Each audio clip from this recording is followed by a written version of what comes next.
வணக்கம். நான் உங்களின் அன்பு சகோதரி மாலதி பாலன். யாருக்காக நாவலை தொடர்ந்து பார்ப்போம். இது 8வது பாகம். பளீரென்று வெளிச்சம் முகத்தில் பட கண் திறந்தேன். நன்றாக பொழுது வெடிந்திருந்தது.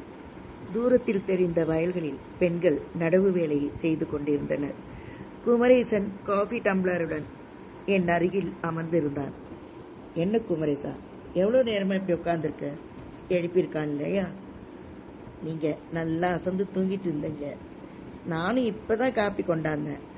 அதுக்குள்ளார நீங்களே முழிச்சிட்டீங்க. இந்தாங்க தண்ணி, வாய் கொப்பளிச்சுட்டு வாங்க, காப்பி குடிக்கலாம். அவன் நீட்டிய சொம்பை வாங்கி வாய் கொப்பளித்து முகம் கழுவி கொண்டு வந்தேன். இந்த கிராமத்து சூழல், இந்த இனிய உபச்சாரமும் மனதிற்கு இனிமையாக தானே இருக்கிறது. 2 டம்ளர்களில் கொண்டு வந்திருந்தான். ஒன்றில் எனக்கு ஊற்றி கொடுத்துவிட்டு மற்றொன்றில் அவனுக்கும் ஊற்றி கொண்டான். என்ன, நீ இப்பதான் காஃபி குடிக்கிறியா? ஆமாங்க, எப்பவும் விடிகால 6 மணிக்கெல்லாம் குடிச்சிடுவேன். இன்னைக்கு உங்களோட சேர்ந்து குடிக்கலான்னு தான் உட்காந்துருந்தேன். குடிச்சிங்க, கட்டில தூக்கி உள்ளார போடலாம். எவனாச்சும் பார்த்துட்டு வந்து என்ன ஏதுன்னு கொடைவானுங்க. நான் காஃபி டம்ளருடன் எழுந்து, சரி பிடி, தூக்கி உள்ளே போடலாம். ஆட, நீங்க காப்பியை குடிங்க, இதை தூக்க 2 பேராக்கும் என்று கூறிக்கொண்டே கட்டிலை உள்ளே போட்டு பெட்ஷீட்களை நன்றாக உதறி போட்டான். நான் சென்று அமர்ந்து கொண்டேன். அவன் என் காலடியில் தரையில் அமர்ந்தான். ஏய் குமரேசா, மேல உட்காருப்பா. இருக்கட்டுங்க.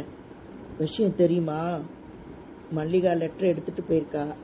10 மணிக்குள்ளர வந்துடும். விஷயம் விளங்கி போயிடுயா. நேரமின்மையால் எப்போதும் அவதிப்படும் நான் அன்று ஒவ்வொரு நிமிடத்தையும் பிடித்து தள்ள வேண்டியதாயிருந்தது. அக்கம் பக்கம் அறக்க பறக்க பார்த்து கொண்டே மல்லிகா வேகமாய் வந்தாள். உள்ளே வந்து பெருமூச்சு வாங்கிவிட்டு இடுப்பு குசுவத்திலிருந்து அந்த கசங்கிய காகிதத்தை எடுத்து நீட்டினாள். அதில் தங்களை நேரில் பார்த்தபோது யாரென்று உணர்ந்து கொண்டேன். ஆனால் தங்களால் தனியொருவராய் இவர்களை எதிர்க்க இயலாது. அதனால் தான் நான் எதுவும் செய்ய இயலவில்லை. பெரும் பலத்தை சேர்த்துக் கொள்ளுங்கள். இச்சிறையை விட்டு மீள நான் மட்டுமல்ல, இங்குள்ள அனைவருமே விரும்புகின்றனர். மீட்க வாருங்கள். அந்த நாளுக்காக இந்த அவலைகளுடன் நானும் காத்திருக்கிறேன். இப்படிக்கு ரஞ்சனி. மீண்டும் மீண்டும் அந்த கடிதத்தை படித்தேன். மனதிற்குள் லேசான உற்சாகம் தொற்றிக் கொண்டது. இப்போ என்ன செய்யலாயா என்று கேட்ட குமரேசன், இப்போ ரஞ்சனியோட அம்மா அப்பா இருக்கிற இடம் தெரியுமா உனக்கு? அவங்களுக்கு பெண் படுற கஷ்டம் தெரியுமா? அட என்னங்க போங்க, அதுங்க காசுக்கும் அதிகாரத்துக்கும் இந்த பொண்ணை இவங்க கிட்ட அடமானம் வச்சிருக்காங்க. கல்யாணம் கட்டின கையோட இந்த பொண்ணு இவங்க கிட்ட இருந்து தப்பிச்சு பெத்தவங்க கிட்ட ஓடிடுச்சு.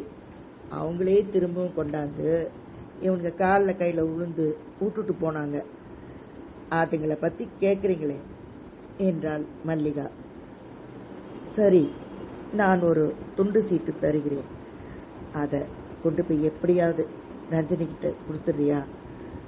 மற்றதை நான் பார்த்துக்கிறேன். கொடுங்கய்யா. திருமதி ரஞ்சனி அவர்களுக்கு. விடியல் நெருங்கிவிட்டது. கலங்காதீர்கள். தைரியத்தை கைவிடாமல் இருங்கள். அதுதான் இப்போது மிகவும் அவசியம். இப்படிக்கு பெயர் தேவையில்லையே என்று எழுதி மடித்து மல்லிகாவிடம் கொடுத்தேன். வாங்கி இடிப்பில் சருகிக் கொண்டாள். நான் இருட்டியதும் எனது பயணத்தை மேற்கொள்ள திட்டமிட்டிருந்தேன். இங்கிருந்து எந்த முக்கிய செய்தியானாலும் உடனடியாக எனக்கு தெரிவிக்குமாறு குமரேசனிடம் எனது விலாசத்தையும் போன் நம்பரையும் ஒரு தொகையையும் கொடுத்தேன். விரைந்து செயல்பட்டு ஒரு முடிவெடுக்க வேண்டும். இது ஒன்றும் பெரிய விஷயமாக எனக்கு தெரியவில்லை. பொழுது சாய துவங்கியது. குமரேசன் சைக்கிள் கொண்டு வந்தான். நான் என் இயல்பான உடையுடன் பெட்டியுடனும் புறப்பட்டேன். எதற்கும் இருக்கட்டுமே என்று அவ்வூர் எல்லையிலிருந்த போலீஸ் நிலையத்திற்கு சென்றேன்.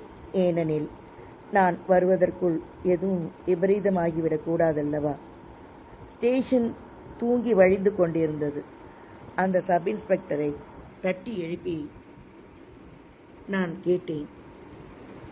என்னை அறிமுகப்படுத்திக் கொண்டேன். அந்த மனிதர் மிகவும் மரியாதையுடன் நடந்து கொண்டார். உட்காருங்க சார், என்ன விஷயமா வந்திருக்கீங்க? இந்த ஊர் ஜனங்கள் எப்படி சார்? இத பத்தி கேட்கவா இங்க வந்தீங்க? இது வரைக்கும் கம்ப்ளைண்ட்னு யாரும் இங்க வந்து கொடுத்ததில்ல. ஏதோ பேருக்கு ஒரு போலீஸ் ஸ்டேஷன். அப்போ இங்க திருட்டோ கொலையோ அடாவடியோ நடக்கிறதே இல்லையா? அதை பத்தி நமக்கு தெரியாது சார். யாராவது கம்ப்ளைண்ட் கொடுத்தாதான் நடவடிக்கை எடுக்கணும். அதுதானே எங்களோட வேலை. சரி, அப்போ கம்ப்ளைண்ட் கொடுத்தா நீங்க நிச்சயமா நடவடிக்கை எடுப்பீங்க இல்லையா? ஷூர் ஷூர் சார், யாரா இருந்தாலும் நிச்சயமா. என்ன சார் இவ்வளவு பீடிகை போடுறீங்க? யாரை பத்தி நீங்க சொல்ல வரீங்கன்னு எனக்கு தெரியல. இருந்தாலும் என்னை பத்தி கொஞ்சம் நான் சொல்லணும். சட்டத்துக்கு புறம்பா யார் நடந்தாலும் எது நடந்தாலும் எங்கே என்ன விஷயமானாலும் நிச்சயமா நடவடிக்கை எடுப்பேன். இதுல உங்களுக்கு எந்த விதமான சந்தேகமும் தேவையில்லை. இந்த ஊர் சேர்மனையும் அவர் மகன் ரவீந்திரனையும் பற்றி நீங்க என்ன நினைக்கிறீங்க? தனிப்பட்ட முறையில எனக்கு அவங்கள அறிமுகம் இல்லை.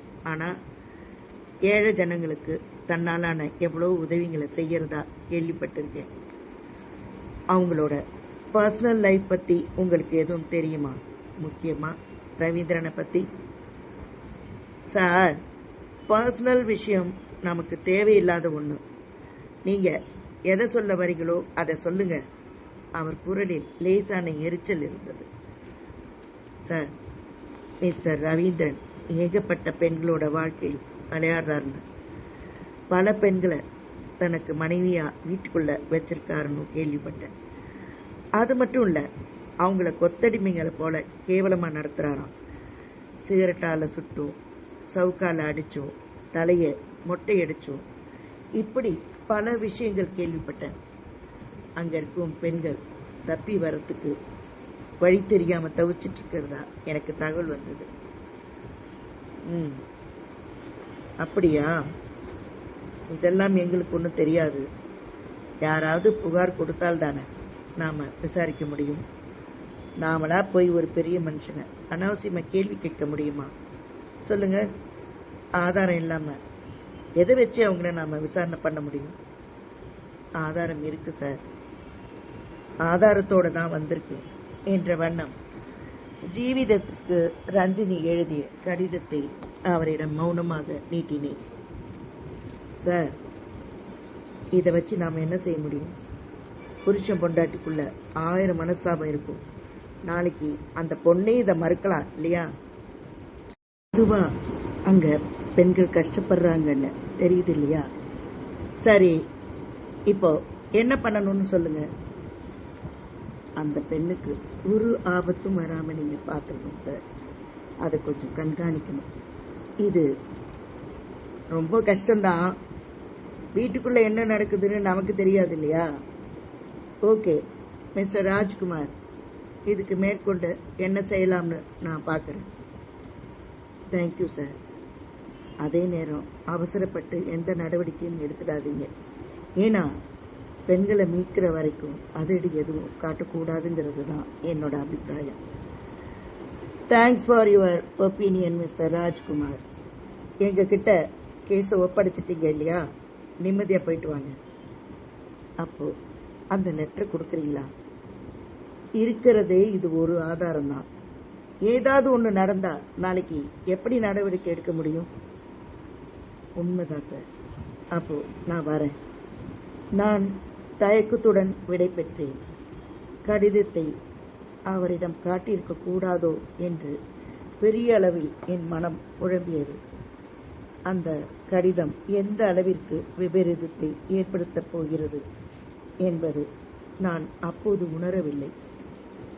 இதன் தொடர்ச்சியை நாளை பதிவில் கூறுகிறேன். நன்றியுடன் உங்களின் அன்பு சகோதரி மாலதி பாலன். திருமணம் என்பது ஒரு போர்க்களம். அதில் வெற்றியும் தோல்வியும் இருக்கும்.